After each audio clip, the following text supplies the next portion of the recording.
Good morning, Giants. Welcome to Wake Up with Giants TV. Have you ever wondered the power of laughter? I have too. I'm Batman.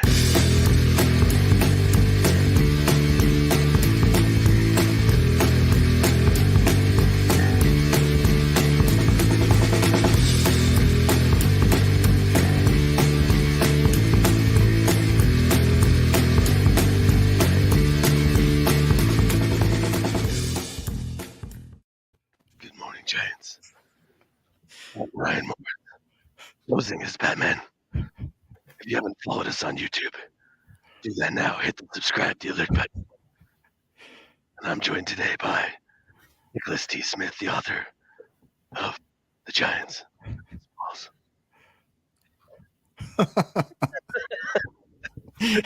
That hurts my throat just having you talk like that. Like, holy shit. Well, guys, here we go. We're gonna dive into just an incredible show today. I have no idea what you just said. I don't know either.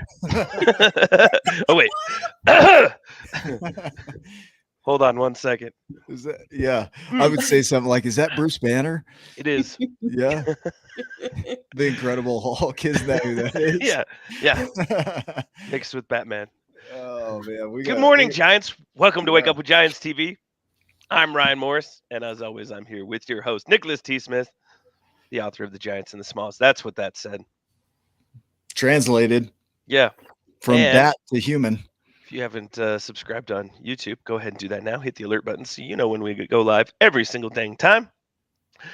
And you can go to Facebook, A Tribe of Giants. You can join us on all sorts of media outlets like LinkedIn, Twitter, Twitch, not Farmers Only. And join the SG groups. Watch for the next one because this current one got filled up in a hurry. Hooray! We're so excited today, Nick, because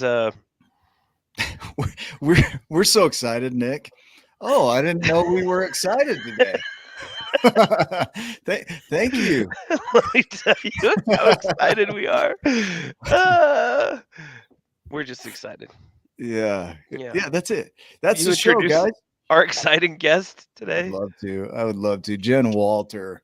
She is a giant of giants. So she uses story, humor, love, relentless, optimism. Relentless. By relentless, I mean literally that word.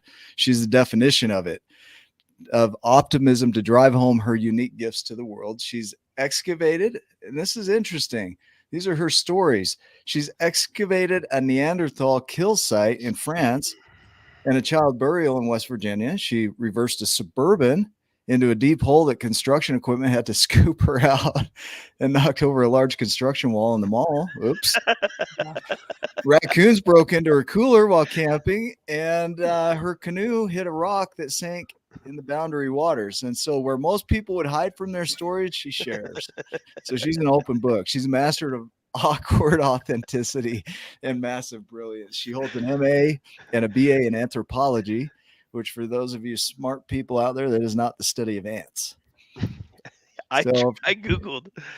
It's not the study of ants. It's more on the human side. So she was enrolled for her Ph.D. program, but she goes from archaeology to her geospatial mapping day job.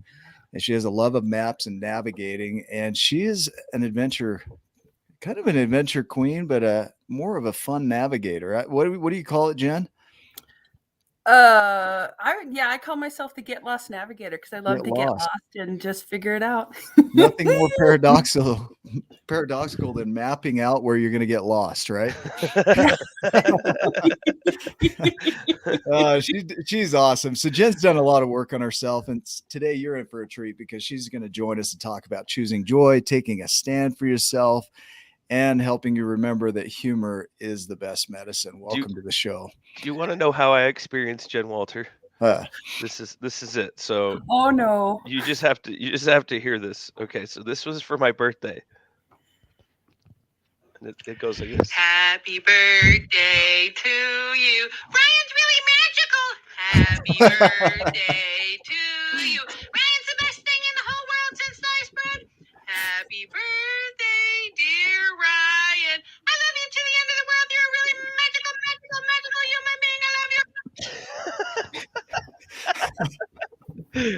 That is laughter and just loving life.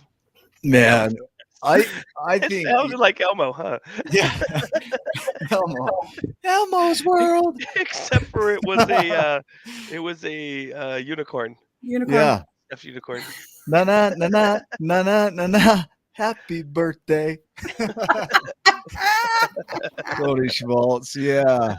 Well, Jen, let's dive into your story. Can we go kind of Sure. through your journey and then talk about your philosophies and get way off track? I mean, let's get lost. Let's get lost. It's the only way to do it. Can we go back in time to kind of the beginnings of your world? And yeah. Yes. Start I wherever am you wanna really start. unique. And I will just say that I am a Libra, but I am first generation American on my mom's side, and I've been here 400 years on my dad's. So it gives me a unique perspective of the fractal family tree, Yeah. if you will. So I have the best of both worlds when I look at things, and I look at history, the lens of history, and going forward. So I have my mom's sense of British humor. Some people might not say that's humor, but it really is. That is the most epic laugh ever. Oh my god, I'm sweating, guys. It's a signature laugh. Like you can hear that. No, that is Jenn Walter. Yeah, I love About it. how like 90% of my messages and communication from Jen start. Yeah. Well, I There think was of I think Oh, of yeah. British humor and I go right to Monty Python. Like that's what I picture, and it's funny to me. But some people maybe not. Yeah. So just did that. Let's see, my mom's from a big family. My dad was from a smaller family. So you kind of had the I think with my mom, because they immigrated after the war. So they had a lot of different experiences. My mom tells stories about how they'd have to go to the local police department to check in because they were foreigners. She remembers someone inviting her for root beer, and she said she was not allowed to drink, so she couldn't go, and they had to explain what root beer was. And then Do you like some root beer? Yeah. I'm not into getting drunk. Nope, can't do that. Yeah. Stories of having older brothers when someone would come to the farm and they would take him in the back to discuss that he would never see my mom again. You know, that's what brothers do, right? But family was really important to both sides. Yeah. You know, but on my dad's side, there's a line. So I bring that up. My daughter was interested in what do you call it? The revolution, the American Revolution. And I was going to be a member of DAR. So we were trying to go on my dad's line. And unfortunately, David, Michael, and Charles named their sons that, and then named their sons that. So there's kind of an enigma. Is it this David or that David or that David to this Charles? So I came down a different tree, and it was the Terry branch. And so they had to do research. But yeah, it was interesting that I can hear your anthropologist coming out. And then you go all the way back to the Neanderthals. Yeah.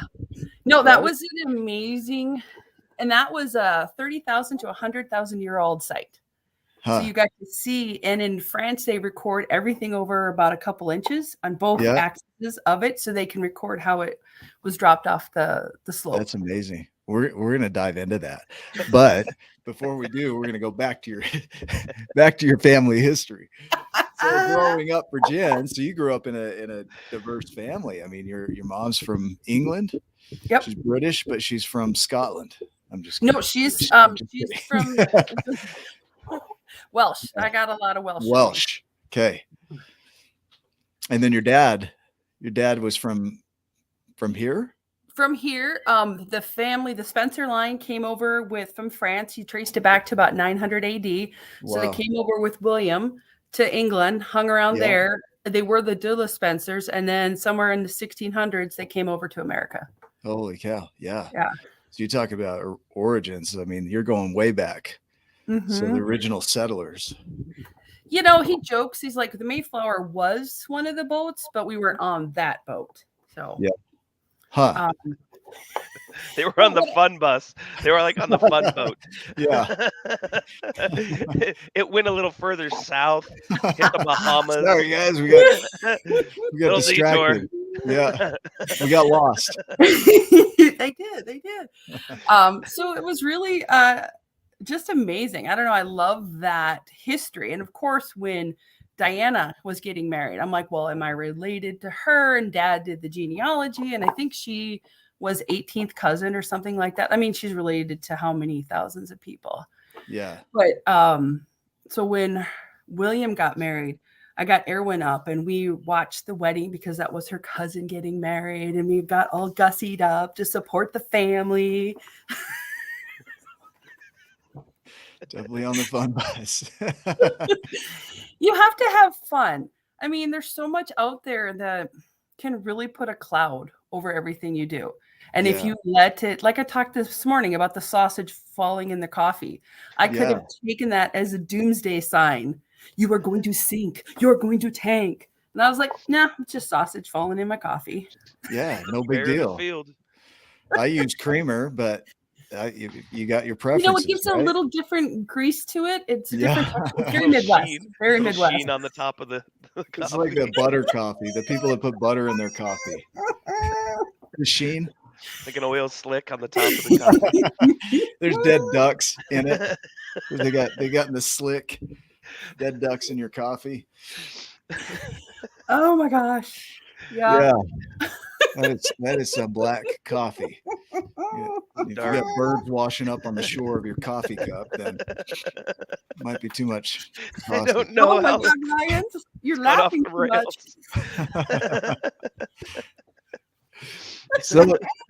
So how'd you get into anthropology? So in 9th grade, I had some sort of class, sociology. I don't know. The teacher decided to divide the class in half, and we made artifacts, and we created a culture, and then we buried it behind the maintenance shed, and then we excavated the other half of the class, and then tried to interpret it. And I was lucky because I had somebody who had jewelry skills, and we made a language, and we did that.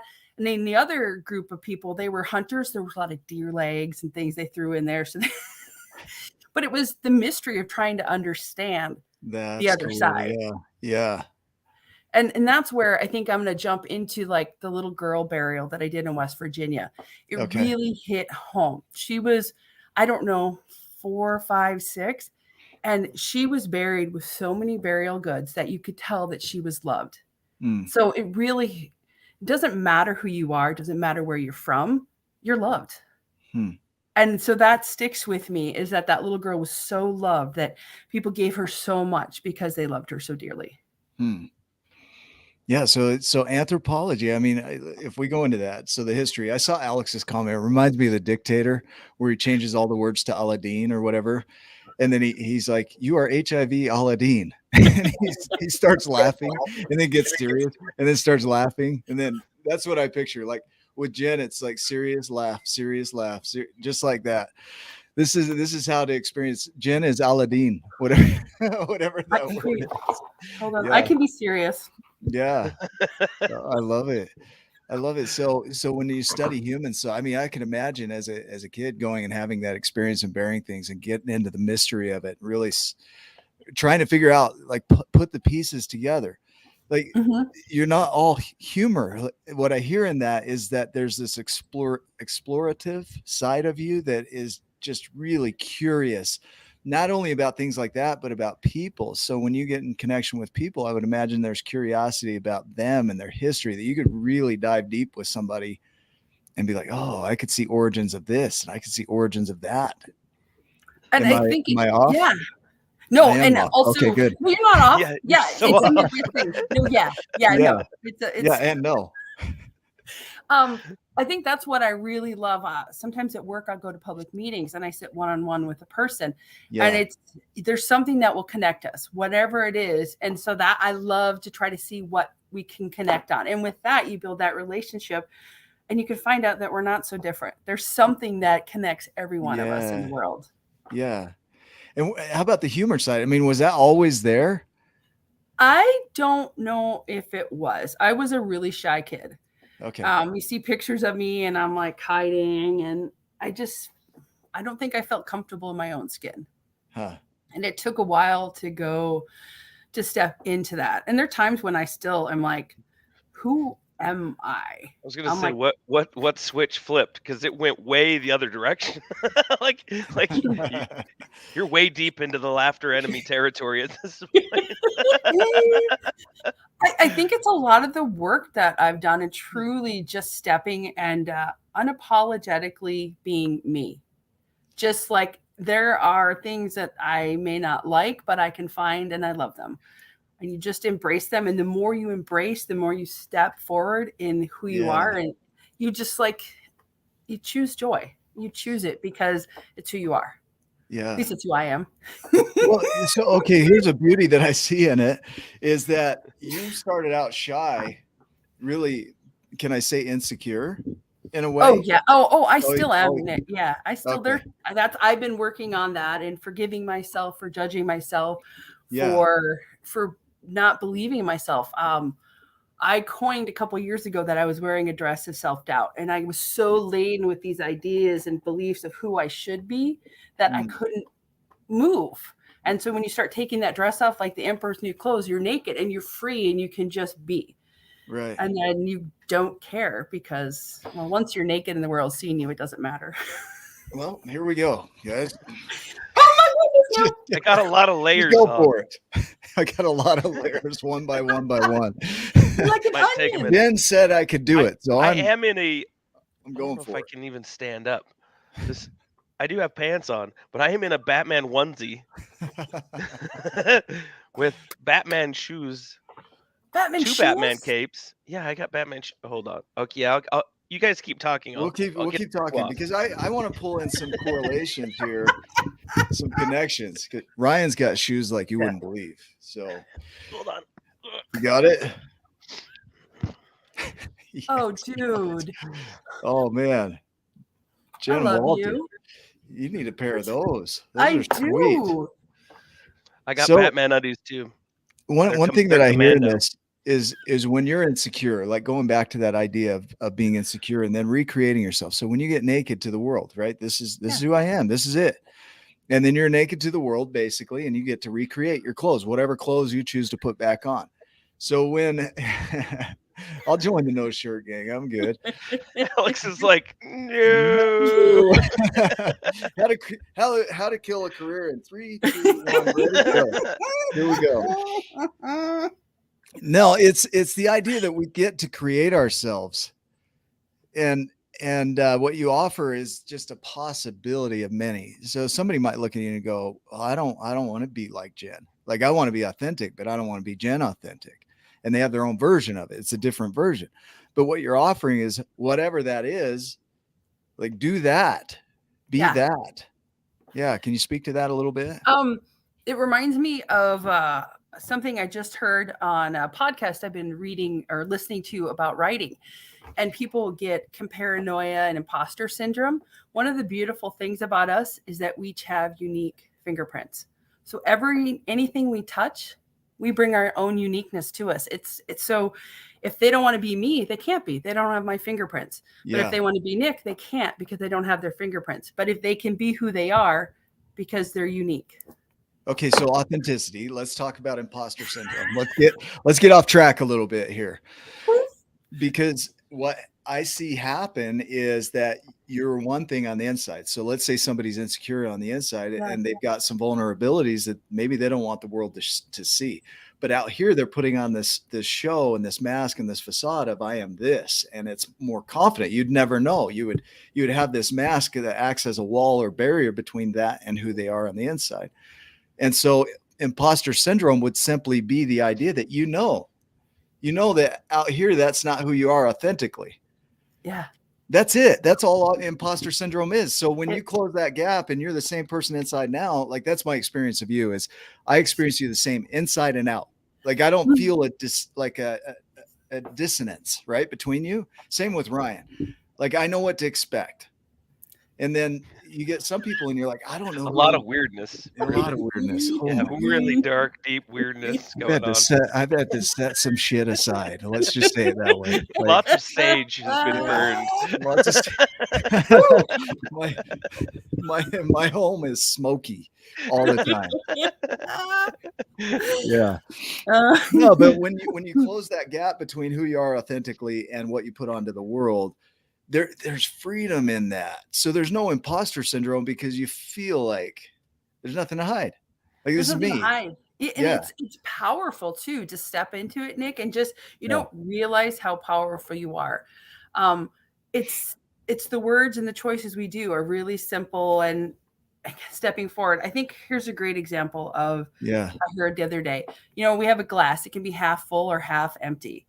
Someone said, well, it's in that glass. Why don't you pour the half full glass into a smaller glass? And now you're full and you're full of abundance, or you're full of whatever. Yeah. So we hear these sayings, but we forget that we can change the rules, get a different glass. So you can be, I know it sounds weird. I don't know about that forest fire. I don't know what's going on there, but I burn in my fireplace. I burn Palo Santo and sage. It's just nonstop. Mix it, billowing out, and then close the damper so that the smoke comes into the house rather than That's how you cleanse it. I don't do that. This is all made up, guys. Keep going, Jen. I'm distracted now by comments. Sorry. That was squirrel. Back. I love the comments. That's a favorite. What were we talking about? I have no idea. Something about glass. Yeah. Oh yeah. I like how you pour the glass into two glasses and now they're full. Yeah. And now you got two. So it's it's your perspective and how you get to define every day. You get to define who you are. And lately, since Christmas, I have been greeting myself every morning, and I reintroduce myself. Who are you? Like, hi, I'm Jen, and I am this, and this is who I am for the day. It's my version of chronic. I'm smoking the chronic. Yeah. Oh my God. Yes, the sage got me distracted. See, I am squirrel. Doug from what's that movie? Don't worry, I'll bring us all back. Like I'll anchor us in. I'll be the anchor in this storm called Jen and Ryan. We'll get somewhere. So perspective of if you're not that thing and you're feeling empty in that area, to just shift the container. Basically, you're the container, and so to be able to shift that and create it the way you want to create it, whatever that looks like, and then live into that fully, and then increase your capacity from there. Is that kind of? I would agree. And as I'm looking behind you, that's one thing how we met is you were putting together the book, and I wanted to write a book and I haven't. And then I got my own imposter syndrome, which I've told you about with you, because I don't want to screw up what the giants and smalls are. But what I've realized is that's just one universe of the giants and small. So I can be my own giant over here, and we're all connected. And if you go back to the family tree, there's always something that connects us. So it's having almost the courage. Nick working overtime. I better get overtime pay for this one, guys.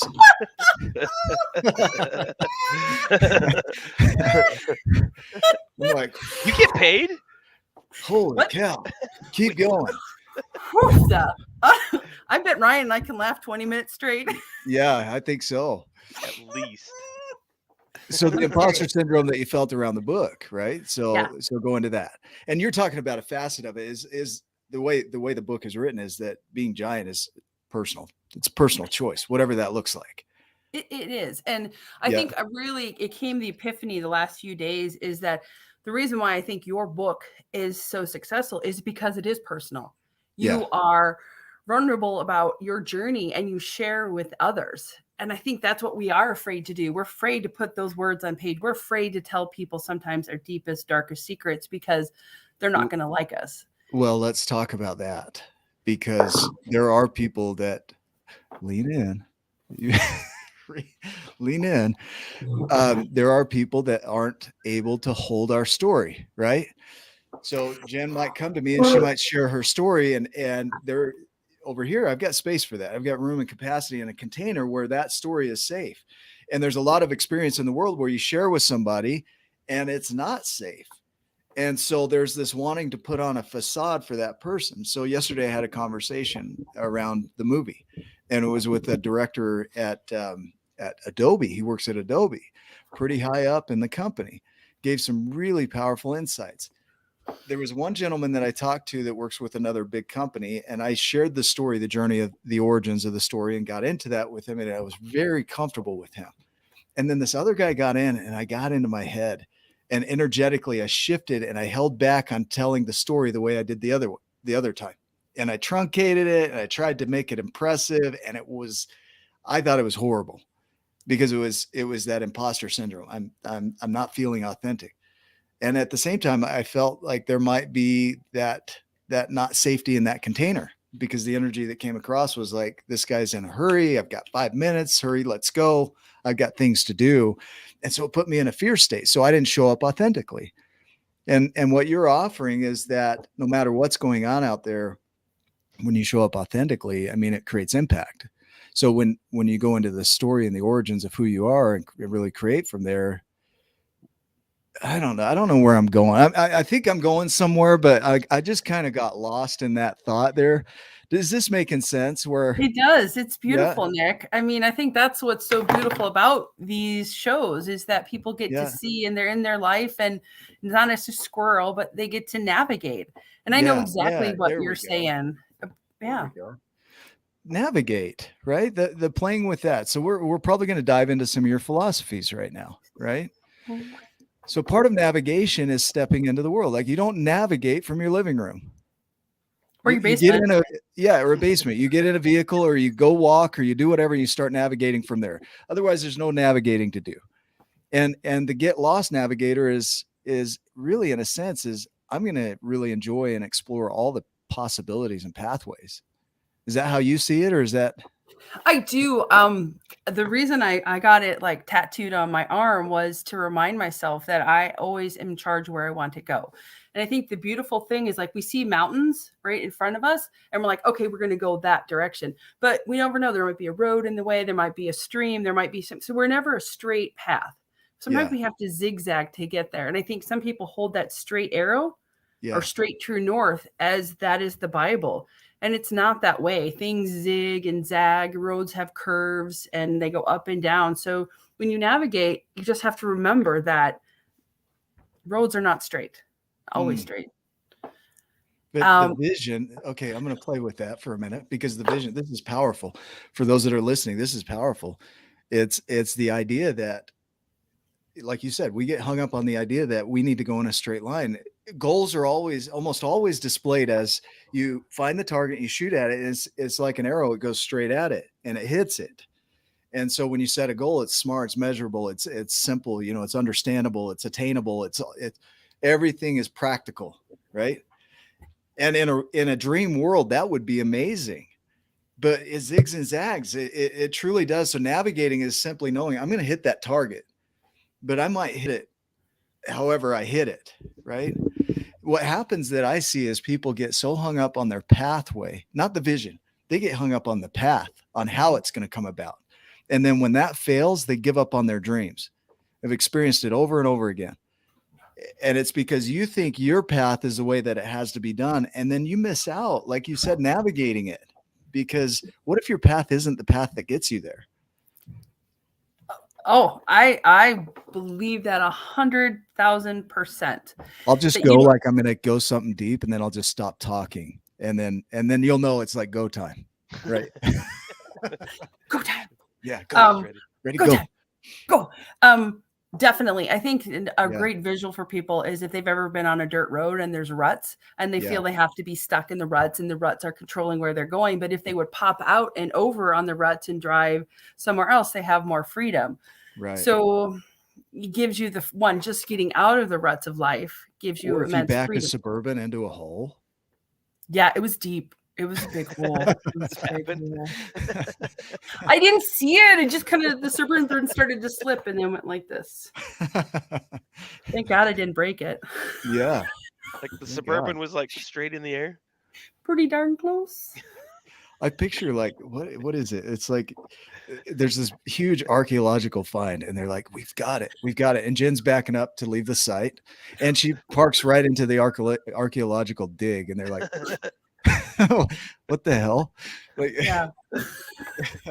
suburban. You're making me think of the canoe trip that my husband and I took to the Boundary Yeah. Waters. It had rained and we were rowing to get into the lake, and I just stopped for a second, and the current was strong enough to pivot the canoe onto this very sharp rock, and it hit our stuff. And then where my seat was, where there wasn't any pressure against it, like a foot long Z, and it went whoosh. But we had everything packed in plastic, so it held up, but we had to fix it. And then we went back to the campground because we didn't feel comfortable with just duct tape on the hole.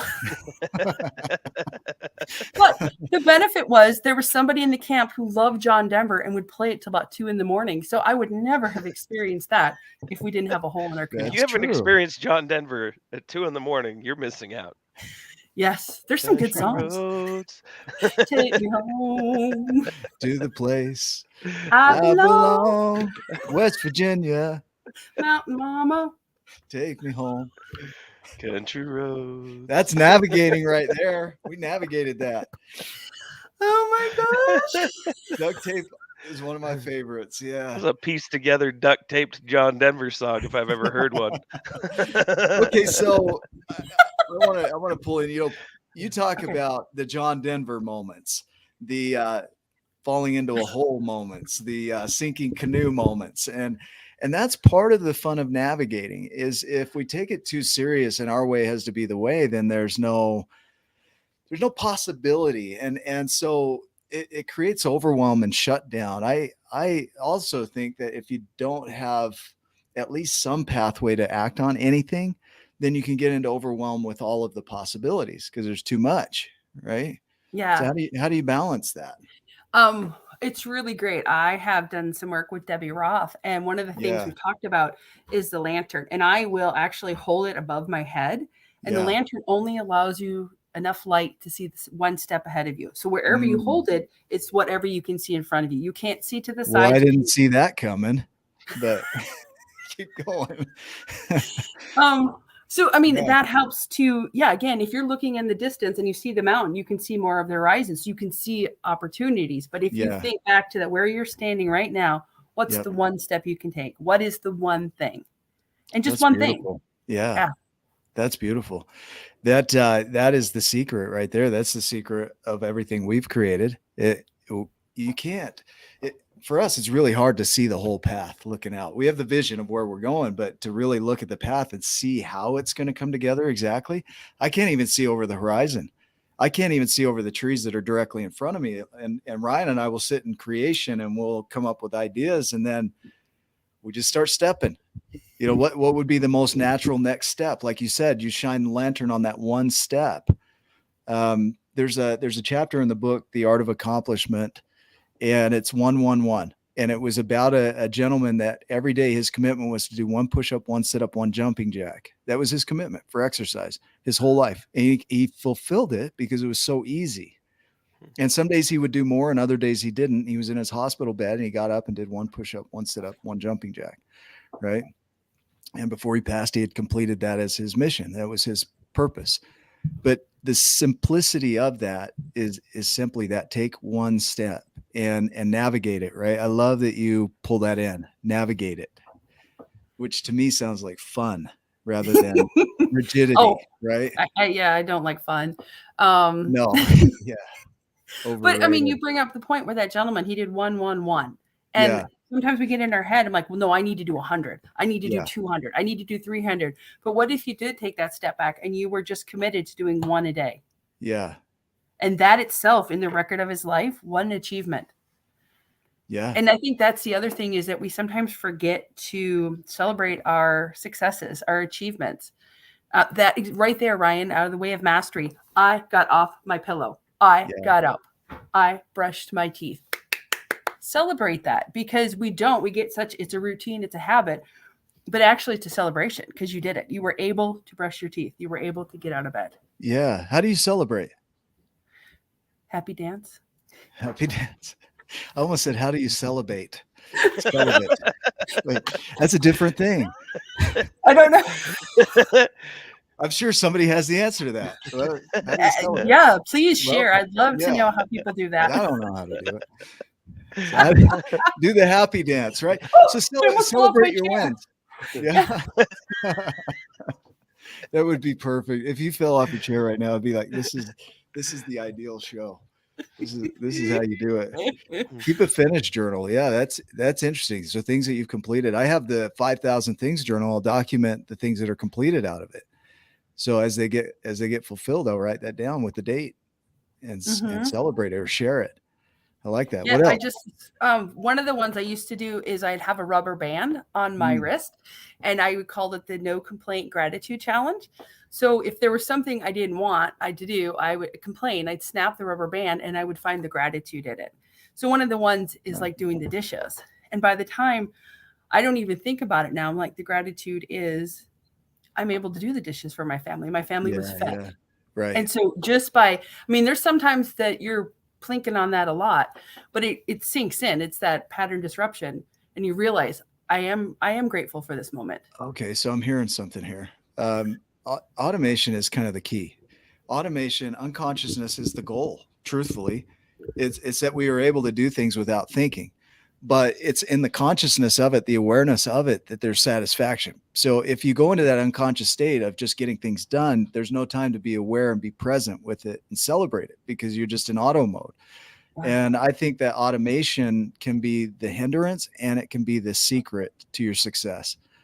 And the reason for that is you've got behaviors that are so automatic, like you said, until you snap the rubber band, you're just in it. You're just doing it. So there's nothing to do because you're automated in it. But if you can slow down and snap the rubber band in a way and really be present with that accomplishment, then that's where things can start to shift. So now your new automation will be around that, right? Mm-hmm. Which automation, I believe, is the goal, is to do things unconsciously, but the joy comes in the consciousness of it, if that makes sense. I like how you said, I love how you said that, Nick. Yeah, definitely. Should we wrap it up? That's it. That's it. Hey, I got a question. Oh, jeepers. Oh, jeepers. Oh, jeepers. Oh, this is going to take it to like maybe a sadder place. So are you always super happy? No. And then what do you do like when you're not? And like yeah. So when I listen to the Smiths music, I am human and I need to belong just like everyone else. I'm in a low spot. Yeah. Because they're not happy lyrics. Yeah. But there's research behind that. Yeah. And I think sometimes I need to hit bottom. I need to go low. I need to, kind of like what Steve says, you got to go through it. And so you just go through. And then where I've learned is I don't want to live there. I don't want to wallow in the tunnel or the pit. It gets dank and stinky. I like to, go in there. And then it's also what we're talking about, navigation. It's the ability to pivot. What is going to take me out? What is that thing that will do it? And sometimes it might be a couple days. And sometimes it's just maybe a couple hours. There's a term that you use, and Teresa McNicholas will know this one, FUTU. And I don't know if we can say it on here, but why not? FU, thank you. Yeah, FU, thank you. And that came up in our SG group. So you guys were in that group, you and Teresa. And it was like, can you talk about that experience? Because that came from something you experienced in there. You mean remember? The time I was mad at you? Yeah. And I kind of, I wasn't, I didn't want to talk to you. Jenn does get mad and sad. And like, if people can hear that, you're infectious with your love and your kindness and your happiness and the way you show up. And there's this very human side of you that feels deep emotions like anger and sadness and frustration. And you and I got to experience that together. And then this term came out of it, FU and thank you. Yeah. Can you speak to that a little bit? I think we've all experienced something where it's almost the epiphany. You're kind of Yeah. like, you're angry, you're mad at this person. You're like, how dare they call me out on something? How dare they point something about me that's not perfect or right? So you're like, F you. And then you realize, ding, ding, ding, ding, ding, ding, ding. Oh, you didn't see that. Thank you. I'm very grateful that you did point it out because I was blind. I had my blinders on. And then we can't see. I picture her by the She collar. results to violence Alex, sometimes too. Alex Dumas. They just put him up against the wall. Don't Yeah, and do that. he's light. He's super light. You can don't Yeah. worry about him. Boom. But I think that's also, I've been told that I have like water down a duck's back. Things don't stick to me. I've made that choice to not let myself Yeah. be in that space. I choose to be happy. And there's time I remember there's pictures when my daughter was little and I look at it, I'm like, oh yeah, I was super sad there. I was super unhappy, super this. And it's working your way out of it. And again, like navigating. And one of the biggest things in 2016, we took like a 2-week camping trip. And I told people at work, I'm like, I'm not happy. And they're like, yeah, we can tell. I'm like, what? How can you tell? Yeah. And it's that FU TU thing. I'm like, wow, how could you say I'm not happy when I am? But then you get out there and we were camping, we were in Banff, we were having so much fun, no cell phones, and you just reset. Yeah. So Yeah. don't be afraid to reset. I think that's what people are afraid is to take time for themselves. If you want to go take a hot bath, you want to go see a movie by yourself, you want to go for a walk, do it. You need to put that oxygen mask on, or you have to put your band mask on. Yeah. You have to be willing to do that for yourself, to love yourself enough that you have to put yourself first sometimes. So realign, right? Like get back in alignment with who you are on the inside. So when you feel that dissonance, when you go into that being something you're not, and you're out here, I'm trying to do it. I'm doing it off screen here, but you got that dissonance between who you are on the inside and that. Realigning with yourself is the best thing that you can do first, because then you're authentic, and now you're coming out to the world. This is where I see, I had a friend share about love is not something that you go get or that you receive. It's something that's already in there that you project out. I had a thought last night is that the biggest illusion that we have, and I had to wake up and write it down, is probably not unique or anything, but the biggest delusion and illusion that we have is that we are not the universe, which is mind-blowing, because we are made of everything that the universe is made of. And here we say we are not that. And that would be like saying we are not love, but it gets masked or covered up or shadowed by the darkness of life, the anger, the frustration, the sorrow, these things that are like clouds over what's already there, our brilliance, right? Mm-hmm. So the love isn't something to go create, it's already within you. And so when you can uncover it, like you're saying, take the mask off, essentially, then it just radiates out of you. And it's not like somebody else, it's not like another star is lit up. It's not like you're the moon. And you need somebody else so you can shine. It's not like that. It's like you are your own star, and it radiates out, and somebody else's radiates out. But it's clearing, like you said, that facade, that what's coming. It is. And another way that I think people can visualize that really helped me is that I'm like a snow globe. So inside there's that bright light, but it's caked with mud. It's caked with ideas. It's caked with thoughts. And if you can wash that off, then you've got that clear glass that you can shine and be bright. And so a lot of us, I wear glasses and they get dirty. And the more that dirt and the smudge gets on there, I don't see as well. It's not clear. So sometimes we just need to kind of clear our own glasses or. Yeah. It's not like your eyes changed. I mean, well, obviously over time they did. Mine are. Yeah. But it's the clearing of the view that creates it. But the clarity is already behind it. It's just the thing that helps with that clarity is masked. Mm-hmm. I think that's why it's so important. People say, I see with rose-colored glasses or tinted glasses. It's because it's using this to change the world. And maybe, I don't know, if it hides who you are. I mean, when you come aligned, like you were talking about, Nick, who you are, it doesn't matter that you're a snow globe with a Batman thing in it, or a snow globe that has a white buffalo in it. It's who you are. And then you shine so bright. What a picture, like to hang on to. Like now I want to give gifts of snow globes with a white buffalo or a Batman in it. Like what an analogy for life is you are authentically you, and nobody gets to decide what that is within the snow globe. Yeah.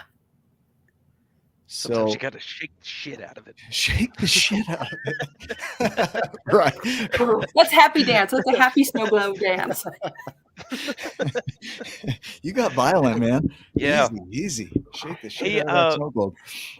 talk to me. Let's shift gears a little bit Yep. too. Like, you sometimes people watch, and you'll sit in the park and cast spells on them, Harry Potter spells on them to see what they do. Can you tell us about that story?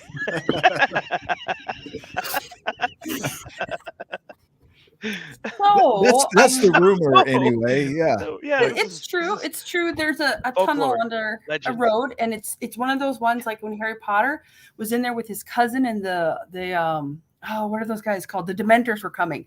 Yeah. So it's like. So I might have said Pull out that. a wand.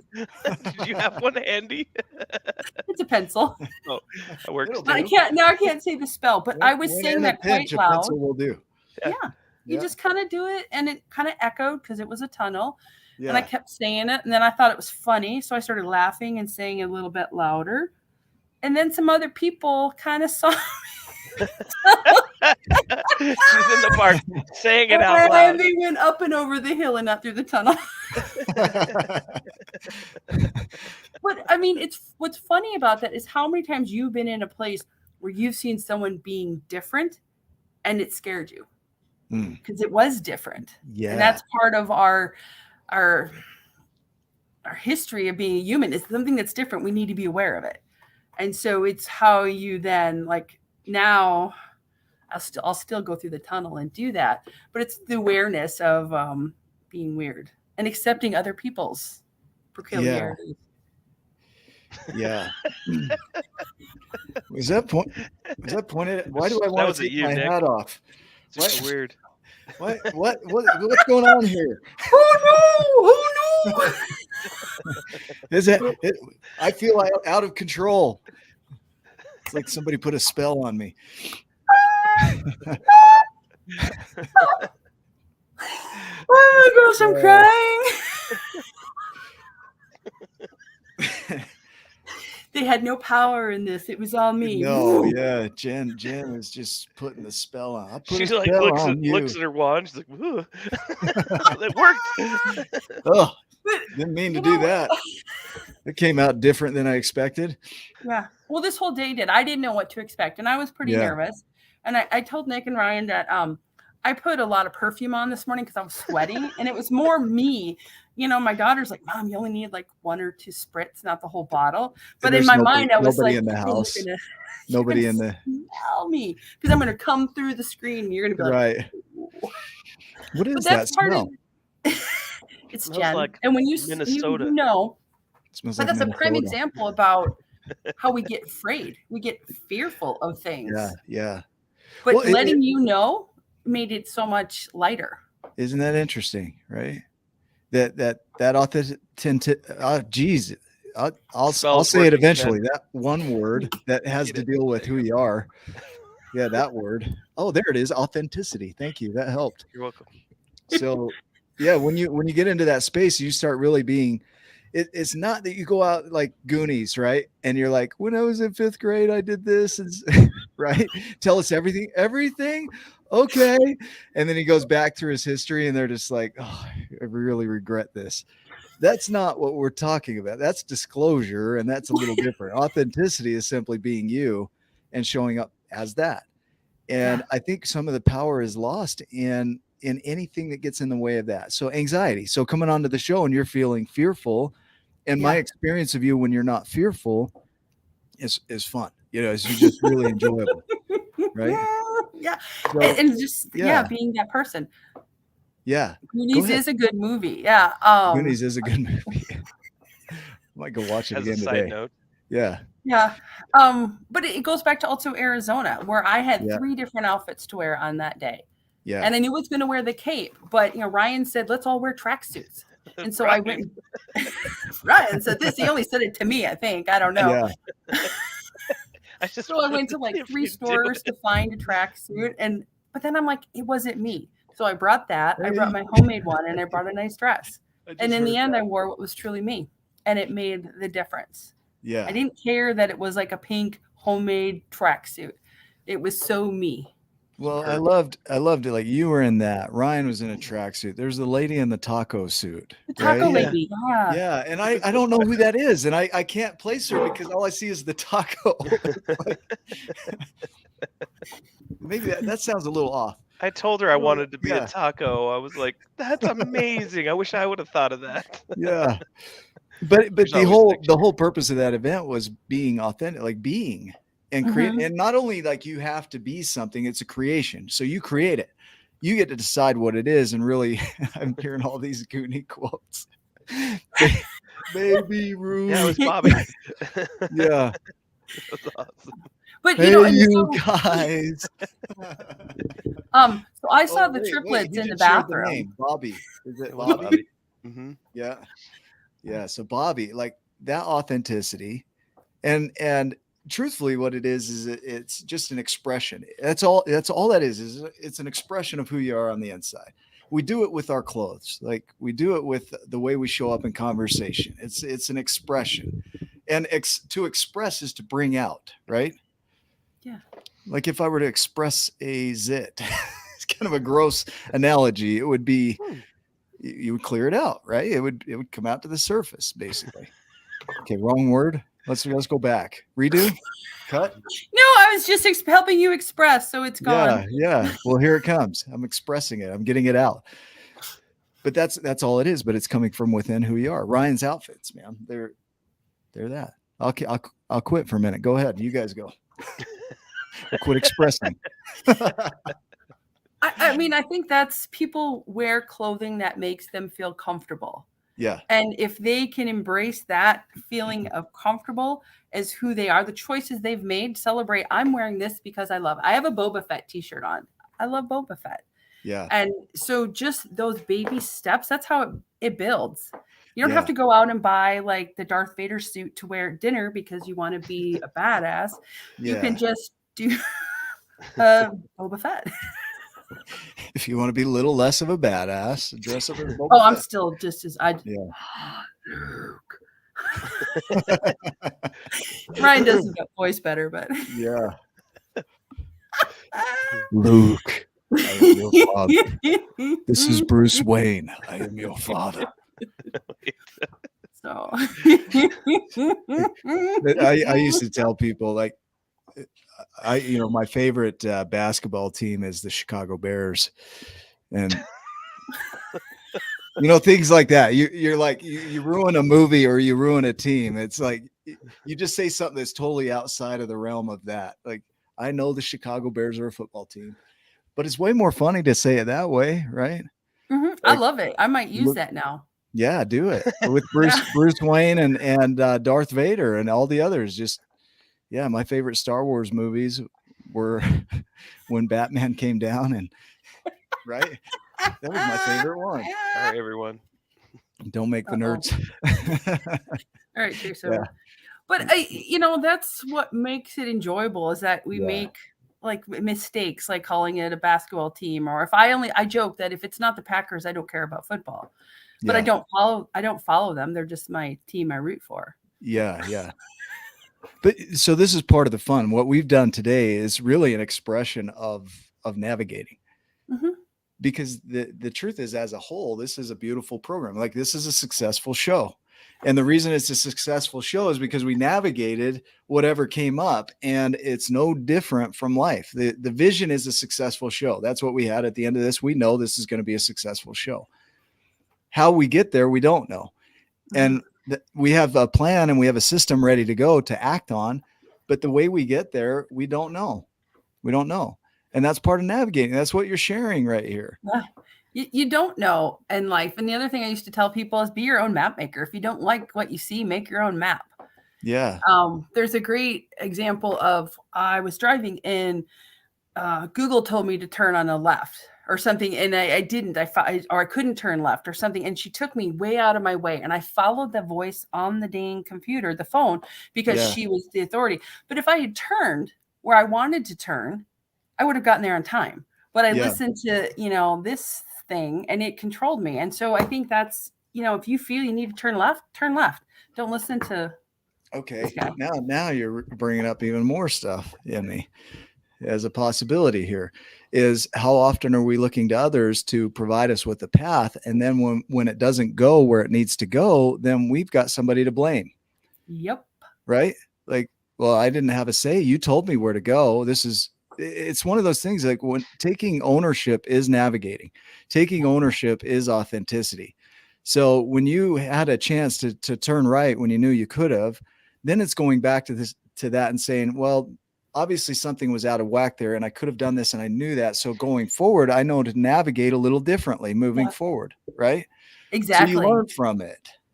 Yeah. You go ahead. learn to trust yourself. You give yourself the kudos. You celebrate. I was right. Way to go. Next time I'll listen to myself more. It's just those little baby steps, those little cheerleading moments that you're like, you got this.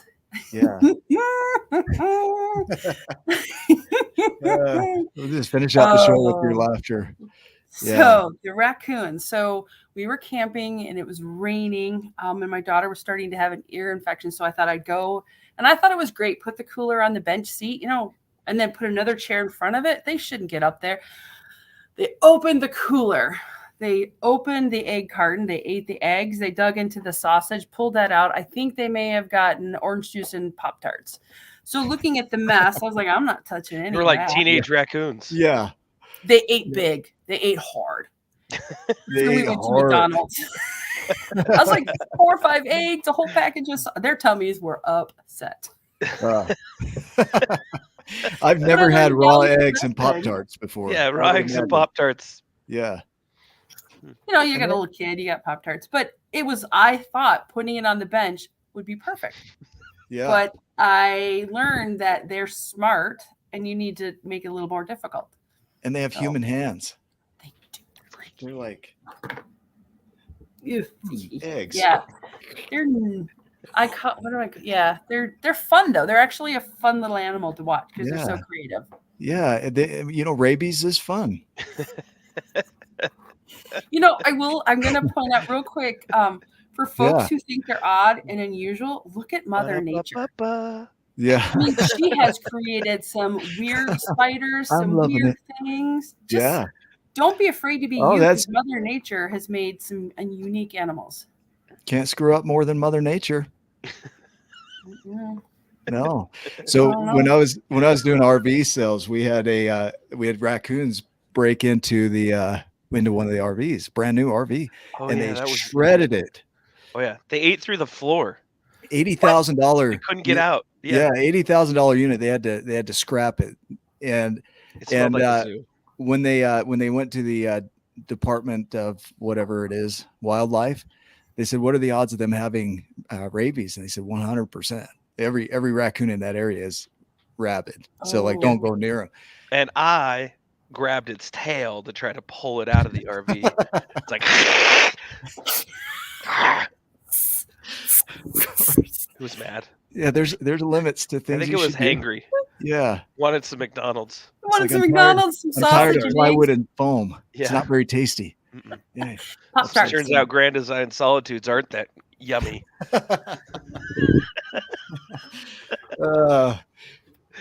So I can't believe we're already at an hour on this show. That was the official sound. And raccoons everywhere. I think one of them said, "Hey, you guys." Yeah. You guys. And then it waved a wand at me. It was weird. Yeah. And then all of a sudden it was acting weird and was part of the no shirt gang.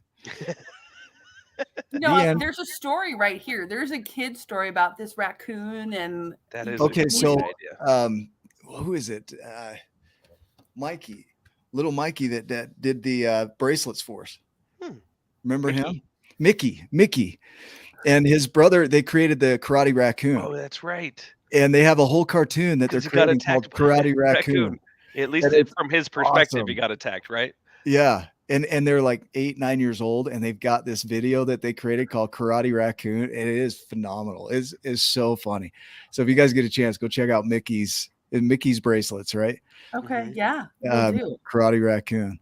So bringing it around here with wisdom for the audience and for you. If you were to go back in time to where all of this began for you, is there a piece of wisdom you would have shared?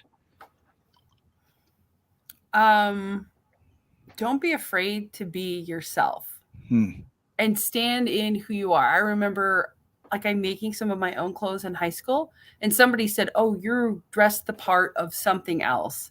And I'm like, but I was freely expressing who I wanted to be. And sometimes we let those other voices, like Google, we let those other voices be like a Google or a Siri, and we just need to turn them off and trust our own ability. Yeah. Yeah, I love it. Ryan, what other thoughts do you have around that or any of this? Well, the whole experience with Jenn Walter. Yeah, all of my experiences with Jenn have been meaningful and positive and uplifting, and constantly reminding me to be me, to do exactly that, to hey, this is how I see you. I love you. I hear you. Always. And, and there's been wisdom behind it all, and watching her journey and getting to know her better and better has been such an amazing, positive experience for me. And then to meet her in person, right? And if you haven't watched the video of us meeting the first time and her running in Steve Hardison's backyard, leaping in the air, and the best hug on planet Earth, to meet somebody that you've never gotten to physically hold or touch or whatever, but feeling so connected because of the friendship and the love. It was pretty rad. It was one of the coolest experiences, and I'll never forget it. And she treats, at least from my view, every single person that way. Everybody feels like they're Jen's best friend because of how she is. And so thank you for being you, because I wouldn't want it any other way. I love you, Ryan. Thank you. That was the most the universe made that day happen. That's how we were supposed to meet. And it was amazing. And I was more excited to see you than Steve. So that tells you. Sorry, Steve. Okay, Steve. Steve, if you're watching, we still love you too. We've got some space for you, Steve Hardison. You're still worthy and valuable. Yes. I was pretty dang excited to see Steve as well. Yeah. He was excited to see us. He was dancing in the street when we were like on the sidewalk with his neighbor, who's very, very old, and he's like doing like all kinds of stuff, and she didn't even seem phased at all. Like, she's seen it a million times. She's like, "Oh, that's Steve." He's pole dancing on her walker. Yeah, it was pretty much like that. It was pretty awesome. All right, man. Yeah, and she didn't even care. Like, she's like, "Oh, Steve, this is Steve. I love Steve." But that's a great example. Just be that. Don't just be it. Yeah. Yeah. Well, everybody wants to do an after show. Let's do this. Let's wrap this episode up, and then we'll stay on for an after show. And I've got a coaching call I've got to be on in about 20 minutes, but we'll stay on for a minute. You guys can keep going, so I can go do my thing. Second choice, Steve Hardison. Perfect. For those that are watching, thanks for being a part of this. If you want to stay on for the after show, we'll stay on for a minute here. But remember, you really are exactly where you need to be. And so, like Jenn said, one step at a time, just one thing, one light, shine the light on the next step and do that, and keep your vision of where you're going, but step, that's so important. Don't overwhelm yourself with all the hows, because that'll come together. And so we love you. We're grateful that you've been on the show. If you need to go, you're welcome to tune out. Those that want to hang on with us for the after show, hang tight, and we'll have some more fun. We'll see you on the next episode. Love you too. I love you too.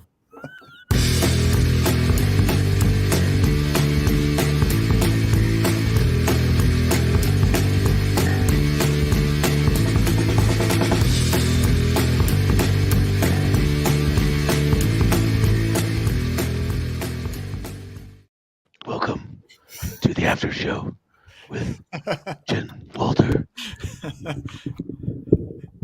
as Batman. I'm Batman. Like cable and, solo. and not Batman.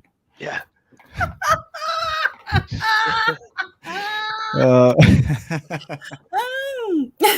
There we go. We did it. Giants. We did that. We did that. That went We did that. fast. That went way fast. Yes. Yeah. It went where it went. Yeah. Which is It went getting some lost weird navigation. places. Some Yeah, really you had no weird- control over dark- that. Sorry. No. My overtime pay was perfect. Huge. Huge. Huge. Huge. Oh my goodness. Teresa, how are you, Teresa? Good to see you, Nora. And Amazing. Nora just watches Jenn like running, like leaping, and Yeah, Nora wasn't even phased at all. She's like, "Yeah, that's how That's it Jenn. goes with Jenn." Yeah, that's it. Nora's so sweet. She just kind of comes up and hugs, and then jumps on Steve Hardison's like one-armed pickup. That was pretty awesome. Yeah.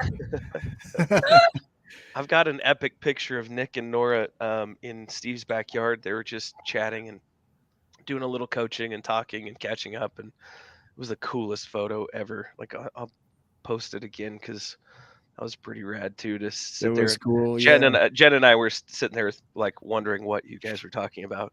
Well, so you were ready to leave, Jen. You guys were ready to getting really leave. yeah, we were getting Yeah. close, and then Nora, I think she was the one.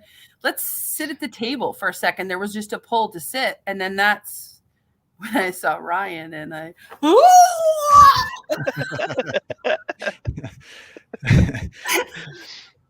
The whole after show is just laughter. Yeah. Teresa's like, "Okay, Oh my thanks." gosh.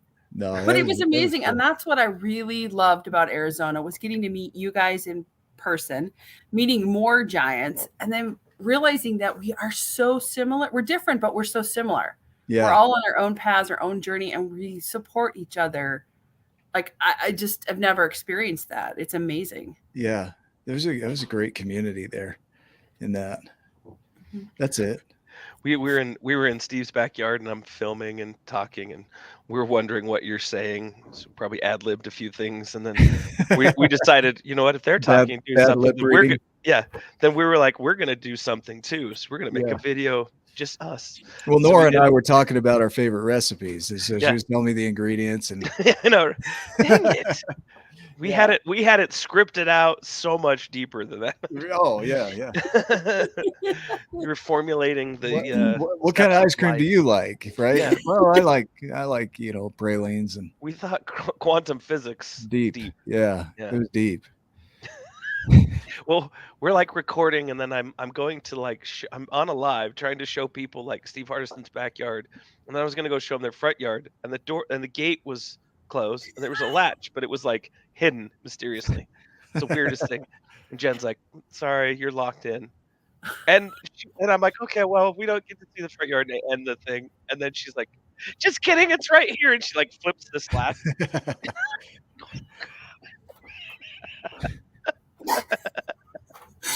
She totally played me. It was awesome. It was the funniest thing. we got 240 comments there, man. That's a lot. Is think it? that's Well, it's because they was laughing. They were trying to probably break me up from laughing. Yeah. Seriously, deep Deep stuff. shit, right? Uh, It wasn't like deep shit like, oh shit, deep, that's some deep shit. It was like that was some deep shit. Like that. Is there an expression the way you say it? It's like I'm in deep shit versus that was some deep shit. That's Well, I like how crazy. your Probably a eyes little get of it. both. Never thought Yeah, of Jen, that how are you before. gonna top this? I don't know. Today I have my speech class. I'm giving a speech, so I got to finish that and Oh, figure man. it out. But I'm on a Okay. high energy route now. You do speak, right? Quite Well, frequently. right now I'm well- speaking. Yes. Well, outside of that, like to groups. No, I haven't bridged that yet. So, No, but I can if you want me to speak. you I can't can use try. my form of humor on me. That's not fair. Don't do that. Yeah, Judy's watching, I'm speaking kind of, right you now. know, and Alex, I mean, I know a couple people, so if they're looking for speakers for the Ultimate Experience 2023, Yeah, she it's either speaks. I speak and I wear a cape. Yeah, That's powerful. That's how amazing. magic is made. Magic I is mean, magic. I am your minister of culture, and I don't know what Yeah. I do, but I love that I am that. whatever it is, it's amazing. It is. Like, best culture we've ever had. But I think Hands everyone down. can be that person, and that's what I love, is that you're so opening and inviting, and you're Vegas. being your own giant. So, Yeah. oh, where are we going? Oh, let's go, Nora. Yeah. Vegas. That's what a birdie on my shoulder told me. You mean the Bird's name was spotlight? Judy. It was a really weird bird. It just came on my shoulder and I was like, hello. Said we should do it in Vegas. That would be fun and a little I don't know edgy. if that was supposed to be out there, but Let's go. Let's go. Let's do it. Let's do it. Yeah. I'm up for Vegas. I mean, Vegas maybe is I'll be fun. lucky like Nick and put $100 in and get like, what'd you get? 400? No, 60. Yeah. Wow. That story grew substantially. 60. I got $60. I think a fishing story. I was good. Yeah. Next thing you know, I'm a millionaire. It's like $100. Well, the guy next to me was looking at me kind of judging because he was down a lot. And I just, I took my winnings and ran. I'm like, I'm up, I'm out. So I took my $60 and ran. That guy was mad. Yeah. He's down like 1,000. Ooh. He was down. I just made that part up. Like Nick Then won Nick walks in, puts $600, like so. just puts like one quarter in. So I heard Ding, ding, that ding, ding, ding, ding, I heard that they make the ones by the entry doors loose so that they'll draw you in. And so that's where I went. This is my strategy. If gambling were a strategy, that was my strategy. Just hit the one by the front door. So yeah, it's fun. It was fun for the 5 minutes that I did it. Like, I'm not a gambler. I hate just take throwing the money in gas. those. Yeah, it did. Ryan was like, I told you so. I try to invest in Yeah, Vegas but for and their fun, economy. for fun, I'm an that'd be investor. fun. Yeah, I think we all have our versions of it. I'm an investor in Vegas. I'm paying the lights this month. Yeah. Yeah. Would you teach me how to play blackjack without I laughing? know how to play blackjack. Without laughing. Yeah. I got 7. Or the dice game. Look, I got 7 or 8, 9, 10, 12, whatever it is. There's 3 dice out there that something's up. I think there's supposed to be 2, but you got 3. So how did you do that? I got 21. I'm just good at this. 21 blackjack. It's there you go. There's You roll the the thing. I got dice. 21. Blackjack. I got it. 21. It's like that basketball team you love, the Bears. Things happen. Yeah, my basketball team. Yeah, my favorite hockey team, the Chicago Bulls. They're pretty good. Oh my gosh. Yeah, if you want to irritate a sports fan, call a football team a basketball team, and those are fighting words. That's what I hear. Depends how good the team is. Really, maybe Yeah, they should do basketball. Yeah. No, my son and I, we went and saw the 49ers in Denver live. That was cool. There's something about live games. Pretty intense. The energy of the He went stadium. to the Broncos game, but Yeah. saw the 49ers. That's what he meant. Or no. It was the Chiefs. Oh, it's the Chiefs. The Chiefs, I'm way off. It was the Chiefs and Broncos in Denver. And the Chiefs won. And needless She to doesn't say, care because all she cares about is the Packers.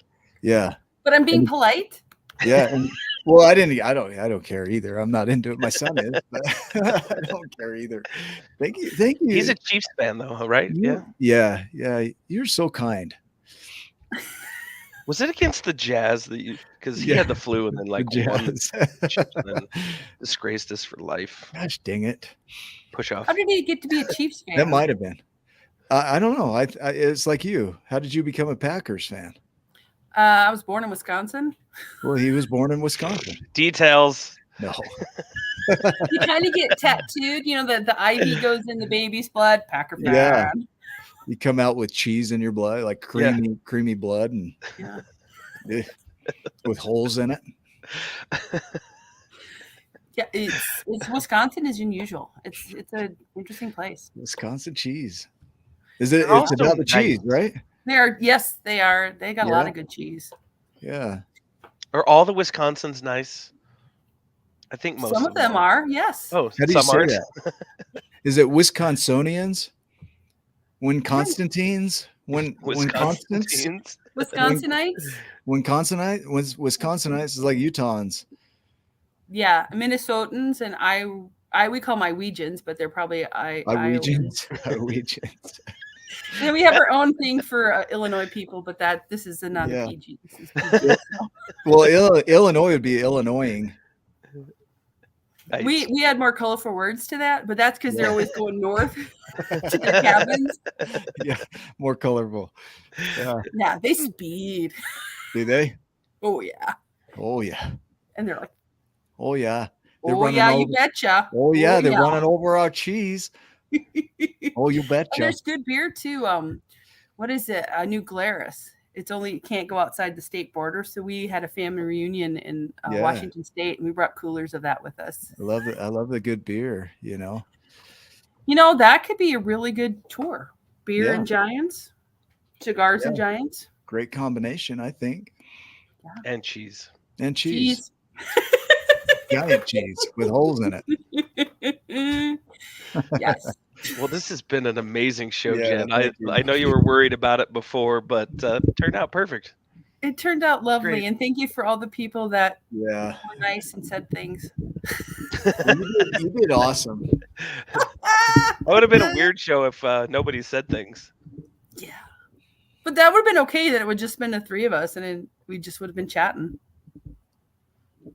And that's okay too. I think that's okay. If you don't, not saying things. Yeah. What if we just stared at you and then you just talk? I know. I do apologize, Nick, that I think you were trying to keep us on track and I just kind of was shifting all over. Oh no, did I lose you?